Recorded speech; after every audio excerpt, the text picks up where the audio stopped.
Hi, and welcome back to Focal Point AFR Talk. Brian Fisher is my name. The program is Focal Point. The network is the American Family Radio Talk Network, AFR Talk, the most dangerous and feared radio network in America. Now, I sometimes refer to Friday as Clean Out the Fridge Friday. And what I do is I kind of go back through the stacks of stories I've accumulated, and I grab some of the ones that are kind of interesting to me. And I came across one here. This is about a week ago or so. But, you know, you wonder about all of these websites that report how many hits they get, how many visits they get. Drudge is the one that I've always found curious. I mean, he reports these almost bizarrely huge numbers of visits to his website. And this is a piece from docmercury.com that talks about how these websites jigger these figures. They can bump them up. It's almost completely artificial. You can't believe anything that you read from a website about how many visits or hits or whatever term they happen to use, because it's all monkeyed with. And here's an example. One of us called off-linking. Drudge Report specializes in this, where when you click on a link, instead of taking you to another site, it keeps you in the same window, so that in order to go back to Drudge, I mean, the story opens up in the same window that Drudge was in. So in order to get back to Drudge, you've got to click the back button to take you back to the original site. Well, that counts as 2 hits.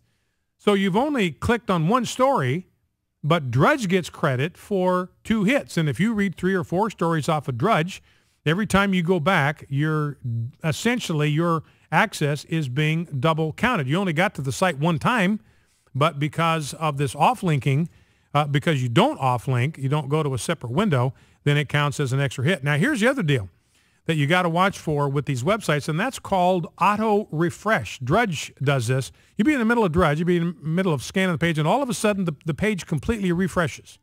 And so the reality is every time a website refreshes, every time Drudge Report refreshes, everybody that's got Drudge open on their computer, it's as if they accessed it a brand new time. It counts as an extra hit. And here's what he shows how quickly the numbers can mount up. On Drudge, for instance, his page refreshes every 3 minutes. So you're in the middle of something, and all of a sudden the Drudge Report will refresh. Now, I'm like this. It's one of the websites I keep open on my computer all day long.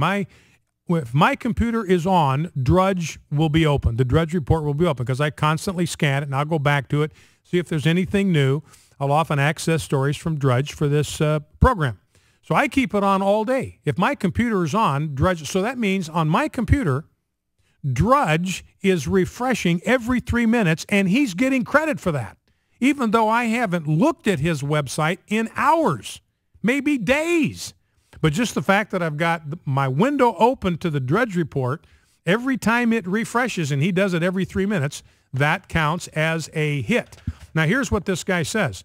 So long as you've got Drudge open, no matter what you're doing on the computer, or even if you're at the computer, you're acting as a fresh hit every 3 minutes. So I'm sitting here in the studio talking to you. My computer's back in my office. Every 3 minutes, Drudge is getting credit just as if I had opened up my computer and made the conscious effort to go to Drudge. So if you've got 1,000 people that are doing this for just 1 hour, that just have Drudge open, just sit there, that's 20,000 hits. And nobody has even clicked a link. That's without anybody accessing anything that's on Drudge. You know, and I use Firefox as my search engine, and it allows you to keep a number of windows open at the top, that little tabs at the top of the screen. So I can keep Drudge on there all day, and then I could just open up that tab when I want to go back and see what's on Drudge. So if you're linked to Drudge, you got your computer open to that. So he says how it works. So if you have 10,000 news junkies, just 10,000 of them, show up at work in the morning, and they fire up Drudge on a tab, and they leave it up all day long. You know, they could be, so you come in early, fire up Drudge, take a quick scan, see what's on Drudge. Then you go back, and then your work day starts. You do your stuff. Maybe on your coffee break, you can take another quick scan. Maybe on your lunch break, you take another quick scan. Maybe after work, you take another quick scan. Because I know that none of you in this listening house would ever look at the Drudge Report when you're supposed to be working. So I know we're talking here about before work or at lunch. But anyway, if you got 10,000 people doing this, just 10,000 people opening up Drudge and just letting it sit there on their computers while it is refreshing, listen to this, 10,000 hits times 20 refreshes an hour, which Drudge does automatically, times 8 hours. You know what that adds up to? 1.6 million hits a day. So if you have just 10,000 people going to Drudge, that turns into 2 million hits by the end of the day, and they haven't done a cotton-picking thing. So it just tells you all of those stupendous accounts that you get about how many people are visiting Drudge or visiting this website or that website. You can't trust it because it's all monkeyed. Got different ways of messing with that. Now, there's got to be some out there. There got to be some metrics that are reliable somewhere that you can actually count on, but I wouldn't know exactly. I know, when I ran a website back in Idaho and I was running a pro-family group, I wanted an honest record. It's like politicians that want internal polling. They want the politician to give them the straight scoop. They need to know their internal polling. They want that to be as accurate as possible because they're making strategic decisions based on that, so they want an accurate deal. So when I was running a website, I didn't want inflated numbers. I wasn't interested in that. It didn't help me. I wanted to see the actual traffic to my website, and I wanted some kind of reliable way to measure that and see if our audience was growing, if more and more people were coming to the website to get information and all that. So anyway, now I'm going to have Mike McManus on at the bottom of the hour. I want to play a couple of sound bites before we get there. Bill O'Reilly, I'm going after Bill O'Reilly pretty hard. In fact, it actually got their attention to their staff, and there was brief consideration of me being invited to come on Bill O'Reilly and talk about the way he had trashed Bible thumpers. They chose in the end not to do the interview. But Bill O'Reilly spent the last 3 days backpedaling.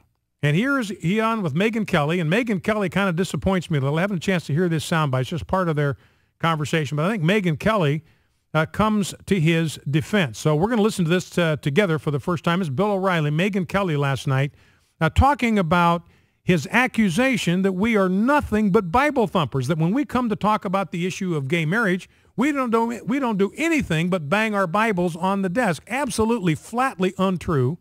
I mean, O'Reilly is just ignorant about this. We talk about studies that talk about the impact of parenting, same-sex parenting on children. We talk about the fact that people are not born gay. We have proof from the studies of identical twins. We can talk about the health risks using information from the FDA and from the CDC, not from organizations that are part of the vast right-wing conspiracy. We do this all the time. We do this every day here on Focal Point, and you know that. You know that I just don't sit here for 2 hours and bang my Bible. We're always looking at social research and history and all that kind of thing. He's apparently just blindly ignorant to what the pro-family community does to support our case. So anyway, here is Bill O'Reilly, Megyn Kelly last night on O'Reilly's program. So when you sit across from me and you say you can't just thump the Bible all day long, I don't hear this is a man who doesn't like people who believe in the Bible. I hear this is a man who needs a short form an argument so we can say, is the religious argument going to win? Is it going to be persuasive, or do they have to find something else? And that is what you and I are discussing. And they have to find something else. That is you what agree you and I with are that, discussing. right? Of course they do. Of course they have to. The 9 justices on the U.S. Supreme Court are not going to base their ruling on religion. So if you know that and I know that, and I would say 75% of the Factor viewers know that, the other 25% that were upset and wanted to be upset over this comment, and then the demagogues on the right primarily who threw it back at me. Why do they do that? Because they know, they have to know, that if you bring in a religious theological argument to any court in this country... Because it's about you. Okay, so it's a power thing then, right? It's about a dislike of you. I mean... Look, no, but it's not a personal dislike because they don't even know me. Yes, it is. No, it's a power thing. It's a power thing. I don't even know what he is talking about. And you go back to what O'Reilly said, his original comments that got him in trouble. He said that the compelling argument is on the side of homosexuals. We just want to be treated like everybody else. O'Reilly says that's a compelling argument.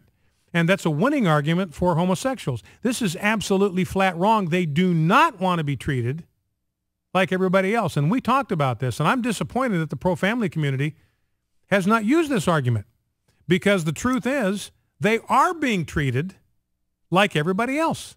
That's exactly how they are being treated under our marriage laws, like everybody else. You want to get married? Here are the rules. They apply to everybody in the United States equally, straight across the board. You want to get married? Here's what you do. You find one non-relative member of the opposite sex, and you can marry him.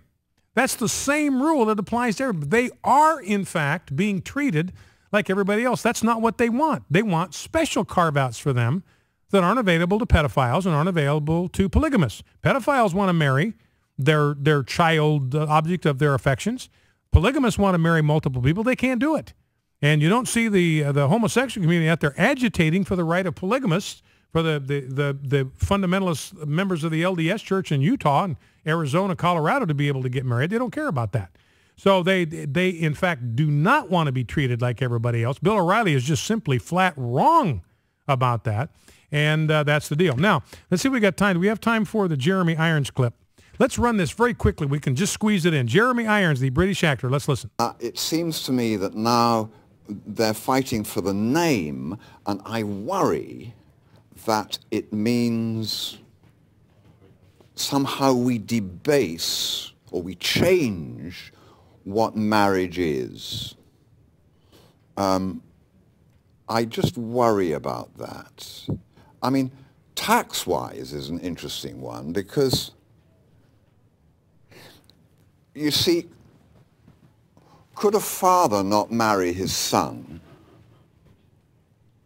Well, there are laws against incest. It's not incest between men. Incest is there to protect us from having inbreeding. But men don't breed, therefore so incest wouldn't cover that. Now, if that was so, then if I wanted to pass on my estate without death duties, I could marry my son and pass on my estate to him. No, that sounds like a total red herring. I'm sure that incest law would still cover same-sex marriages. Really? Why? Yeah, because I don't think that incest law is only justified on the basis of the consequences for procreation. I think there's also a moral approbation that's associated with it. Notice that. He's saying it's okay to have a moral disapproval of certain kinds of sexual activity. That's exactly our position on gay marriage. Focal Point, back in 2.